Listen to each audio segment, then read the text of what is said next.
Hello दोस्तों, अपने कुर्सी की पेटी को बांध लीजिए और दिल को थाम लीजिए। अब होने वाला है फिर से एक नया स्टार्ट। 1992 देश में सबसे बड़ा फाइनेंशियल स्कैम हुआ, 5,000 करोड़। अब तक तो आप लोग जान ही लोगे मैं किसकी बात कर रहा हूँ। नहीं, इस हर्षद मेहता की नहीं, अब तक का सबसे बड़ा स्कैम 2003 इस बार स्कैम इतना बड़ा था कि मैथमेटिशियंस के देश में जीरो कम बढ़ गए। 3 नहीं 30,000 करोड़। 3,000 करोड़ का नहीं, पूरे 30,000 करोड़ का स्कैम। अभी तक का सबसे बड़ा स्कैम, तेलगी स्कैम। खेल बड़ा था और खिलाड़ी तेलगी के बारे में सुना है ना? मेरे को पैसे कमाने का कोई शौक नहीं है, क्योंकि पैसा कमाया नहीं बनाया जाता है।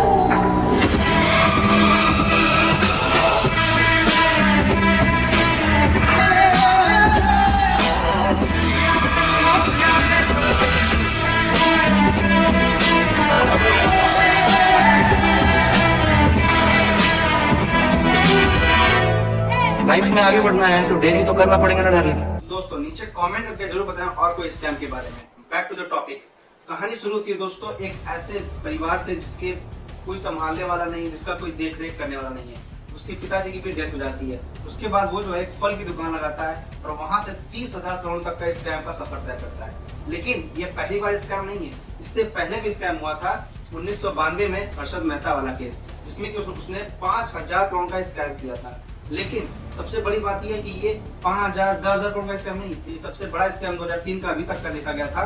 पूरे 30,000 करोड़ का स्कैम था ये। और सबसे बड़ी बात क्या है दोस्तों कि इतने बड़े स्कैम होने के बावजूद भी सरकार जो है इस स्कैम को लीगल मान रही थी। यानी कि इतना बड़ा फाइनेंशियल स्कैम हो गया फिर भी सरकार जो इस चीज को लीगल बोल रही है। आखिर ऐसा क्यों? और जैसे कि आपने देखा हुआ है हर्षद मेहता वाला केस, स्टोरी भी उसकी आपने देखी है, वेब सीरीज आई थी 1992 स्कैम। हंसल मेहता उसके ऊपर बनाए थे। लेकिन वैसे ही हंसल मेहता ने अपने इस सीरीज को आगे बढ़ाते हुए एक और वेब सीरीज लेके आ रहे हैं 2003 स्कैम, तेलगी स्कैम। आइए उसके बारे में मैं आपको बताता हूँ कि क्या है असली सच्चाई। जिसका नाम है दोस्तों अब्दुल करीम तेलगी। ये वही लड़का है दोस्तों, वही कर्नाटक के स्टेशन पे फल बेचने वाला, जिसने 30,000 करोड़ का स्कैम किया 2003 में।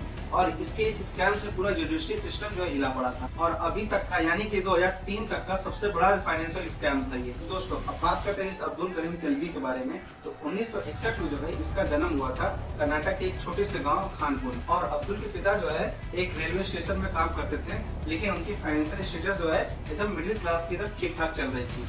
लेकिन 7 साल की उम्र में उनके पिताजी की जैसे डेथ हो जाती है, उनके फैमिली की पूरी फाइनेंशियल कंडीशन हिल जाती है। और अपनी फैमिली को इस तरह रोता देख के अब्दुल करीम जो है अपने भाई के साथ मिल करके उसी स्टेशन पर जो है फल की छोटी सी दुकान लगा लेते हैं। और अब अगर यहाँ देखा जाए तो अब्दुल करीम को पढ़ाई में बहुत ज्यादा इंटरेस्ट था। कुछ बच्चे होते हैं जो कि पढ़ाई छोड़ करके अपना एक अलग चीज करते हैं, लेकिन कुछ होते हैं जिनको पढ़ाई में ज्यादा इंटरेस्ट रहता है और अपने काम में भी।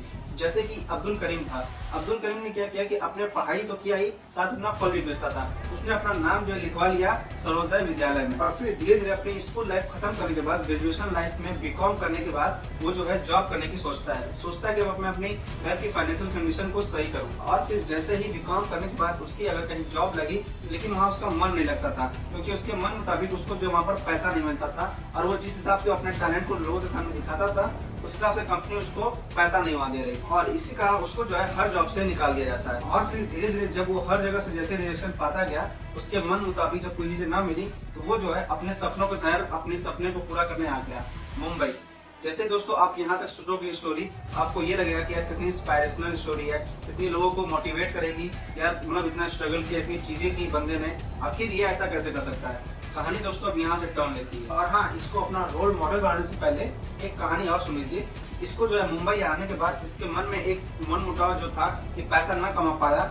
सपनों के शहर आने के बाद हर किसी का मन जो है ललचाता है, लेकिन कोई भी काम जो है एक स्टेप बाय स्टेप होता है। लेकिन ये जो है शॉर्टकट के तरीके में बहुत ज्यादा आगे निकल चुका था। इसका मानना ये था मुझे जल्द से जल्द पैसे कमाने हैं और मुझे वो सारा सुख सुविधाएं चाहिए जो एक अमीर इंसान करता है। और मुंबई आते ही जैसे ये अलग अलग जॉब में ट्राई किया, वैसे ही इसको जो है जॉब मिली, लेकिन वहाँ पे भी इसका जो है मन नहीं लगा क्योंकि इसको पैसे नहीं मिल रहे थे। और पैसा मिलना एक रीजन नहीं होता है, वहाँ पे ये काम भी नहीं करता था और वहाँ पे ये टायर्ड रहता था दिन भर, और जितने टारगेट दिए जाते थे उसको जो अनकम्प्लीट रखता था, इसीलिए इसको वहाँ से भी निकाल दिया गया। और फिर जैसे कि हर इंसान के साथ होता है, अगर उसको इंडिया में जॉब नहीं मिलती है, उसको सेटिस्फेक्शन नहीं मिलता, वो कहा जाता है विदेश। विदेश के बारे में अपने दोस्तों से सुनता है, कई उसके दोस्त ऐसे होते हैं जो विदेश जाकर के पैसा अच्छा खासा ठीक ठाक कमा लेते हैं, वही बारे में सोच करके वो भी विदेश चला जाता है। और यही नहीं, सऊदी अरब में जैसे ही वो गया, वहाँ पे उसने अच्छा काम किया, वहाँ पे पैसे 7 साल तक अच्छे खासे कमाए और अपने फाइनेंशियल कंडीशन को अच्छा किया। और इतना सारा पैसा 7 साल कमाने के बावजूद भी उसको जो है खाली खाली लग रहा था,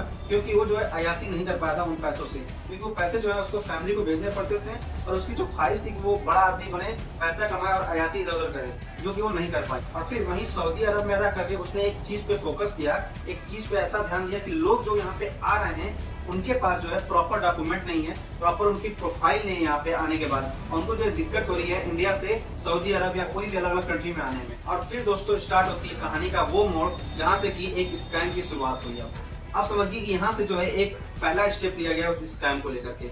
अब यहाँ पर जो है अब्दुल करीम तेलगी जो है वहीं पे सऊदी अरब में रह करके एक चीज सोचता है, उसके दिमाग में खुरापाती आइडिया आता है, क्यों ना मैं जो है इनके लिए एक नई प्रोफाइल बनाऊं, एक नई आइडिया जनरेट करूं।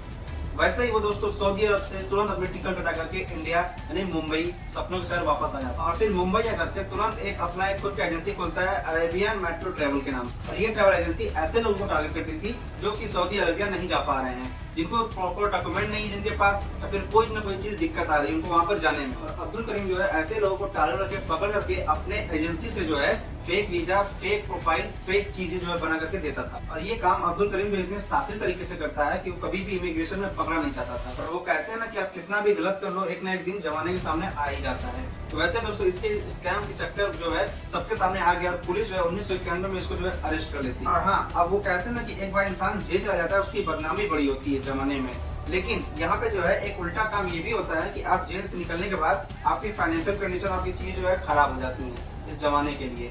लेकिन इस भाई साहब की क्या है कंडीशन जो काफी अच्छी हो गई, क्योंकि वहाँ पे इनको मिलता है एक राम रतन सोनी नाम का इंसान, जो कि कई बार अपने क्रिमिनल केसेस और अपने उस क्रिमिनल बिहेवियर के लिए जेल में आना जाना उसका लगा रहता था। और जैसे कि आप जो है नवाजुद्दीन सिद्दीकी का सेक्रेट गेम्स का एक डायलॉग तो सुना ही होगा, कुछ भी करो हट के करो। और कुछ ऐसा ही राम रतन सोनी जो है अब्दुल करीम को जेल में कहा होगा। और राम रतन सोनी जो है कोलकाता में रह के बहुत सारे स्टैम्प पेपर के स्कैम किए हुए थे, बहुत से लोगों के साथ फ्रॉड किया था और इसीलिए उसको जो है कई बार जेल आना जाना पड़ा था। और फिर एक साल बाद 1992 में जैसे ही दोनों जेल से बाहर आते हैं, दोनों साथ मिल करके ये स्कैम जो है स्टैम्प पेपर वाला शुरू करते हैं फिर से। लेकिन दोनों के बीच जो है फिर से झगड़ा हो जाता है और अब्दुल करीम जो है राम रतन सोनी का साथ छोड़ देता है। और फिर जैसे कि मैंने आपको बताया था अभी कुछ देर पहले कि अब्दुल करीम को जो है पैसों का नशा चढ़ा था, उसको जो है जल्द से जल्द पैसे कमाने थे। और वैसे ही दोस्तों जो स्टैम्प पेपर का स्कैम जो स्टार्ट करता है, उसके दिमाग में खुरापाती एक आइडिया आता है। और स्टैम्प पेपर के बारे में अगर आप नहीं जानते तो मैं आपको इतना बता दूं कि स्टैम्प पेपर जो है इंडियन जुडिशरी सिस्टम में बहुत ज्यादा मायने रखता है, क्योंकि यदि अगर कोई भी दो पर्सन या कोई भी दो लोग होते हैं, उनके बीच कोई भी किसी भी टाइप का अग्रीमेंट होता है, वो एक स्टैम्प पेपर पे होता है। चाहे वो अपार्टमेंट का हो, चाहे वो किसी प्रॉपर्टी का हो, या फिर किसी दुकान का हो, या फिर किसी भी छोटी से चीज लेकर के या बड़ी से बड़ी चीज हो, सबका जो है स्टैम्प पेपर पे एग्रीमेंट होता है। और राम रतन के साथ काम करके अब्दुल करीम जो है स्टैम्प पेपर के स्कैम को अच्छी तरीके से समझ चुका था और उसको स्कैम कैसे करना है लोगों के साथ वो अच्छे से जान चुका था। और ये भी वो जानता था कि स्टैम्प पेपर में लूप होल्स बहुत ज्यादा है और इसी चीज का अब्दुल करीम जो है फायदा उठाता है और कुछ गवर्नमेंट लोगों के साथ मिल करके लाइसेंस जो है वो ले लेता है। फिर वो जो है अपने उस इंडियन सिक्योरिटी प्रिंटिंग प्रेस में जाकर के अपनी पहचान बढ़ाना धीरे धीरे स्टार्ट कर देता है और अपनी पहचान को चारों तरफ फैला भी देता है कि लोग अब हर जगह उसको जाने और हर जगह से उसको जो है मदद मिले और हर जगह अपनी पहचान फैलाता जाता है। धीरे धीरे करके लोगों से मिलता है, उनसे अपनी पहचान करता है और अपने स्कैम को आगे बढ़ाता है। और इसलिए दोस्तों प्रिंटिंग प्रेस में क्या है, जैसे ही कोई भी साल निकलता है, कोई भी प्रिंटिंग प्रेस खराब होता है, हर साल कोई न कुछ खराबी हो जाती है, उसको जो है कंपनी जो है सरकार जो है बेचने में डाल देती है कि सेकेंड हैंड माल है, इसको जिसको लेना है ले ले। फिर कुछ दिन बाद जो है अब्दुल करीम के कानों कान एक खबर मिलती है कि एक प्रिंटिंग प्रेस जो है सिक्योरिटी का वो बिकने वाला है, जो कि बहुत बड़ी अमाउंट लगा के उसको जो है ऑक्शन में खरीद लेता है। और फिर उस सिक्योरिटी प्रिंटिंग मशीन को लेने के बाद उसमें जो भी खराबी थी उसको सही किया और कुछ बड़े ऑफिसर्स को पैसा दे करके उसके इंक्स और पेपर को भी हासिल किया और फिर उसने जो है अपने स्कैम को अंजाम देना शुरू कर दिया था, क्योंकि वो जो है नकली पेपर को बनाने लगा था, नकली स्टैम्प बना करके असली स्टैम्प पेपर जो था उससे मैच करना शुरू कर दिया। और आपको एक चीज जान के बहुत ज्यादा हैरानी होगी दोस्तों कि इसका खुद का एक IT सेल था जिसके अंदर में दोस्तों पूरे 350 से भी ज्यादा MBA स्टूडेंट काम कर रहे थे। और ये स्टूडेंट जो है हर उस इंस्टीट्यूशन और हर उस दुकानदार और हर उस जगह पे जाते थे जहाँ पे स्टैम्प पेपर के लोगों को जरूरत थी, और उनसे मिल करके मार्केट रेट के हिसाब से उनको जो है काफी कम रेट में उनको वो अपना स्टैम्प पेपर बेचते थे। और ये करके अब्दुल करीम जो है बहुत तेजी से अपने सपनों को पूरा कर रहा था, और कुछ सालों में ही 5 से 6 सालों में उसने करोड़ों रुपए कमा लिए और उसकी अयाती जो स्टार्ट हो गई। और ये जो स्कैम है दोस्तों, ये भारत के उस समय जो है 25 राज्यों में 27 शहरों में फैला चुका था। तो आप बोलोगे यार इतना बड़ा स्टेट, पूरे 25 स्टेट्स में 70 सिटी में वो अपना धंधा चला रहा था। ऐसी बात नहीं है, क्या है कि वो सबको खरीद भी रहा था धीरे धीरे, जितने उसके बड़े बड़े ऑफिसर्स थे, जितने उसको जो भी दिक्कतें आती गई उसको जो पैसे से वो खरीदता चला गया। और वो ये भी जानता था कि कब किसको कितना पैसा देना है, और यहाँ तक कि उसके खिलाफ जो है 25 से भी ज्यादा FIR, क्योंकि उसने जो है अपने पैसों के दम पे कई बड़े पुलिस ऑफिसर से लेकर के कई बड़े पॉलिटिशियंस तक को खरीदा हुआ था। इसको आप इस तरह समझ लीजिए कि वो अपने काम को बचाने के लिए बड़े ऑफिसर्स और बड़े पॉलिटिशियंस को अपनी सैलरी देता था। जैसे कि एक असिस्टेंट पुलिस इन्वेस्टिगेटर जो है, इसकी सैलरी मंथली 9,000 रुपए होती है, उसके पास जो है 100 करोड़ की संपत्ति हो गई। और हाल तो ऐसा था दोस्तों कि उस समय के DCP प्रदीप सावंत के ऊपर भी इस स्कैम में शामिल होने का नाम आ गया। हालांकि उनके खिलाफ बाद में कोई सबूत नहीं मिला, तो कोर्ट ने उनको जो है निर्दोष साबित कर दिया। और अब्दुल करीम की इतनी ज्यादा संपत्ति थी कि आज तक कोई इस बात का अंदाजा नहीं लगा पाया है कि उसने कितने पैसे कमाए हैं और कितने उसने स्कैम किए हैं, कितनी उसकी प्रॉपर्टी। और अगर आप इसको इंटरनेट पे देखने जाएंगे तो हर वेबसाइट का एक अलग अलग कहना है कि इसने जो है 10,000 करोड़ से लेके 1 लाख करोड़ तक का स्कैम किया है। और जैसे कि मैंने आपको भी बताया था कि उसको अयासी का बहुत शौक था, उसने पैसे के साथ साथ अयासी भी बहुत की, और उसको जो है डांस बार में पैसे उड़ाना बहुत ज्यादा पसंद था। और उसने जो है एक बार डांसर गर्ल को जो है हायर किया, और उसने जो उसके साथ एक रात बिताने के लिए 93 लाख से भी ज्यादा पैसे दिए थे। और आपने शिवाजी मूवी तो देखी होगी, जिसमें कि गोडाउन में पैसा भर भर के एक विलन जो है अपना रखता है, वैसे ही अब्दुल तेलगी जो है ये अपने पैसों को एक बोरे में भर भर के रखता था। और ये इतना पैसा इतना स्कैम कर लिया था, इसको खुद नहीं पता इसके पास कितने पैसे हैं। और कहते हैं ना कि आप एक बार जुर्म किए, पकड़े गए, दोबारा करोगे दोबारा भी पकड़े जाओगे, वक्त लगेगा लेकिन आप पकड़े जरूर जाओगे। ऐसे दोस्तों इसका जुर्म जो है दोबारा से फिर पकड़ाया। नवंबर 2001 में एक स्टैम्प से जा रहा एक बस, एक ट्रक बहुत बड़ा, जो कि पुलिस के हाथ लगा। और फिर उस ट्रक की जांच की, जैसे ही उनको पता ये चला कि इस ट्रक के अंदर जो है फेक स्टैम्प पेपर है, ये चीज सुनते ही उनके पैरों तले जमीन खिसक गई। और फिर बैंगलोर ने क्या किया, इस चीज को पकड़ा और धीरे धीरे इस चीज को इन्वेस्टिगेशन करना स्टार्ट कर दिया। और फिर कुछ दिन बाद जो है ये चीज एक लिंक से दूसरे लिंक तक पहुंचते पहुंचते अब्दुल करीम तक ये जो है पहुंच जाता। और बैंगलोर पुलिस ने जैसे इन्वेस्टिगेशन स्टार्ट की थी, तब तक अब्दुल करीम को कोई भी भनक नहीं थी। जब तक अब्दुल करीम को इस बात की भनक पड़ती, तब तक बैंगलोर पुलिस जो है वहां तक पहुंच चुकी थी। नहीं तो यदि अगर उसको इस चीज की खबर होती तो पहले ही उन ऑफिसर से लेकर के उस पूरे जितने भी वहाँ पे आसपास के बड़े ऑफिसर से, हम सबको वो खरीद लेता। हालांकि अब्दुल करीम जो है इस चीज में किस्मत वाला निकला, क्योंकि उसको इस चीज की भनक पड़ गई थी कि पुलिस जो है इन्वेस्टिगेट करते करते उसके घर तक आ चुकी है, तो उसको अरेस्ट करने अब जा रही है। इसलिए दोस्तों पहले ही फरार हो गया था। वैसे कहते हैं ना कि चोर आखिर कब तक छिपता फिरेगा, एक न एक दिन पुलिस के सामने आ ही जाएगा।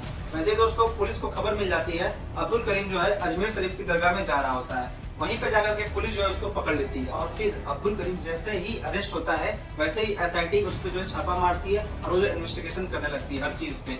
जैसे ये चीज पब्लिकली हो जाती है, जितने भी उसके संगी साथी और जितने भी उसको साथ देने वाले रहते हैं, जितनों को पैसे कराता है बैंक से लेके हर जगह पे, कोई भी आप सामने नहीं आता। और SIT जैसे ही उसका इन्वेस्टिगेशन करते वक्त उसका नार्को टेस्ट कराती है, वैसे ही नार्को टेस्ट में बहुत बड़े बड़े पॉलिटिशियंस, बहुत बड़े बड़े एक्टर्स, बहुत बड़े बड़े ऑफिसर्स और जितने भी उसने घूस दिए हैं उन सबका नाम लेता है वो। और इस केस में महाराष्ट्र के कुछ बड़े NCP लीडर्स के भी नाम थे। इनके खिलाफ कोई भी ऐसा पुख्ता सबूत न मिलने के कारण इनके खिलाफ कोई भी ऐसी इन्वेस्टिगेशन नहीं की गई। तो इस केस के इन्वेस्टिगेशन के दौरान वहाँ के एक ऑफिसर की मौत हो जाती है, जिसके कारण दोस्तों अब इस केस को जो है CBI के पास सौंप दिया जाता है। और CBI के इस इन्वेस्टिगेशन में दोस्तों अब्दुल करीम के कुल 36 प्रॉपर्टी का जो है खुलासा होता है। और दोस्तों आप एक चीज जान करके हैरान हो जाओगे कि अब्दुल करीम के जो है 100 से भी ज्यादा अकाउंट्स थे और हर अकाउंट में करोड़ों रुपए रखे हुए। और फिर इसी स्कैम के चक्कर में अब्दुल करीम को जो है कोर्ट जो है 30 साल की सजा सुनाती है और 202 करोड़ की पेनाल्टी लगाती है, क्योंकि अगर देखा जाए तो उसके क्राइम के हिसाब से बिल्कुल कुछ नहीं, एकदम ना के बराबर है। हालांकि उसने 30 साल जेल में बिताए भी नहीं थे, क्योंकि 11 साल बाद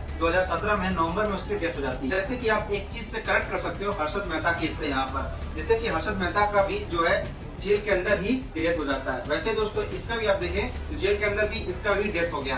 वैसे दोस्तों कहा यह जाता है कि पुलिस का हाथ था इन दोनों केसेस के अंदर, कि जेल के अंदर इन दोनों क्रिमिनल्स को मार दिया जाए। हालांकि पुलिस की रिपोर्ट के माने दोस्तों तो अब्दुल करीम का जो डेथ हुआ है वो मेनिंजाइटिस की वजह से हुआ है। दोस्तों हर्षद मेहता के वकील ने ये बताया था कि हर्षद मेहता को जेल के अंदर साजिश करके मारा गया है। वैसे ही दोस्तों अब्दुल करीम के वकील ने भी यही चीज बताया कि इनको जो है जेल के अंदर साजिश करके मारा गया, और ऐसा इसलिए कहा जा रहा था दोस्तों क्योंकि उस पूरे 10,000 करोड़ के जो स्कैम था उसके अंदर ये इकलौता अब्दुल करीम शामिल नहीं था, और भी बहुत सारे बड़े बड़े लोगों के नाम थे। और अब यहाँ पर जो है हर्षद मेहता के साथ जैसे हुआ था वही चीज इसके साथ भी होता है। जैसे कि हर्षद मेहता के मरने के बाद उसकी फैमिली जो है जाती है वहाँ पर केस करने और उसके केस को दबा दिया जाता है। वैसे दोस्तों यहाँ पर भी यही होता है, अब्दुल करीम के मरने के बाद उसकी फैमिली जो है केस करती है, लेकिन उसके केस को कोई भी उतना सीरियसली नहीं लेता है और उसके केस को जो है दबा दिया जाता है। और फिर 2018 में इस केस से रिलेटेड जितने भी कैदी थे उन सबको रिहा कर दिया गया, और फिर इसके ऊपर जितने भी डॉक्यूमेंट्रीज बनी कई सारे अनसीन, और फिर ये जो है स्टैम्प पेपर स्कैम जो है एक अनटोल्ड स्टोरी बनकर के रह गया पूरे 30,000 करोड़ रुपए का। और ये तक दावा हो चुका है दोस्तों कि पुलिस जो है आज तक ये खबर नहीं लगा पाई है कि अब्दुल करीम की स्टैम्प पेपर की मशीन कहाँ थी जहाँ से कि वो स्टैम्प पेपर छापता था, और उसकी संपत्ति कितनी थी ये तक नहीं कोई भी आज तक पता लगा पाया। जैसे कि मैंने आपको स्टार्टिंग में एक चीज बताया था ना, लीगल वर्ड, ये चीज जो है सरकार जो है जैसे इतना बड़ा स्कैम देखी, इतनी चीजें देखी, सरकार ने इस चीज को बोल दिया कि ये लीगल था, ये लीगल स्कैम नहीं था, ये एक लीगल चीज चल रही है, और फिर इस स्कैम को जो है लीगल का माला पहना दिया जाता है और पब्लिक के सामने। हालांकि गवर्नमेंट को भी लीगल करने का एक बहुत बड़ा रीजन था। रीजन ये था दोस्तों कि 1992 से लेकर के 2001 तक जितने भी स्टैम्प पेपर थे वो धड़ल्ले से बिके थे, और धड़ल्ले से जो है इसने यूज किए थे, और जितने भी लोग थे वो कम दामों में खरीद करके स्टैम्प पेपर हर जुडिशरी सिस्टम से लेकर के हर जगह वो फैला पड़ा था। और इस तरह से दोस्तों ये होता कि अगर जुडिशरी अगर ये कह देती कि जितने भी स्टैम्प पेपर मेरे पास आए हैं या जितने भी स्टैम्प पेपर अभी तक छापे गए हैं वो सब के सब इलीगल हैं, इस तरह ये होता जितने भी एग्रीमेंट सेटलमेंट हुए थे वो सब के सब जो है खराब हो जाते हैं, और एक दूसरे से हर कोई लड़ाई आ जाती और पब्लिक में बहुत ज्यादा अफरा तफरी हो जाती। यानी जितने भी शादी के एग्रीमेंट्स बने, जितने भी प्रॉपर्टी, जितनी भी डीलिंग हुई, जितने भी चीज हुए सब के सब खराब हो जाता। और इसी चलते दोस्तों जुडिशरी सिस्टम जो है इस पूरे स्कैम को जो है लीगल बता देती है, क्योंकि किसी भी पब्लिक या किसी भी चीज को हानि ना पहुंचे। और आज तक कोई दोस्तों ये नहीं लगा पाया कि अब्दुल करीम जो है इस खेल का प्यादा था या फिर इस चीज का की। वैसे दोस्तों आप इस वेब सीरीज को देखने के लिए उत्साहित है कि नहीं, नीचे कमेंट करके जरूर बताइएगा, और ऐसे ही दोस्तों वीडियो के लिए मेरे चैनल को सब्सक्राइब कर लीजिए। मिलते हैं नेक्स्ट वीडियो में।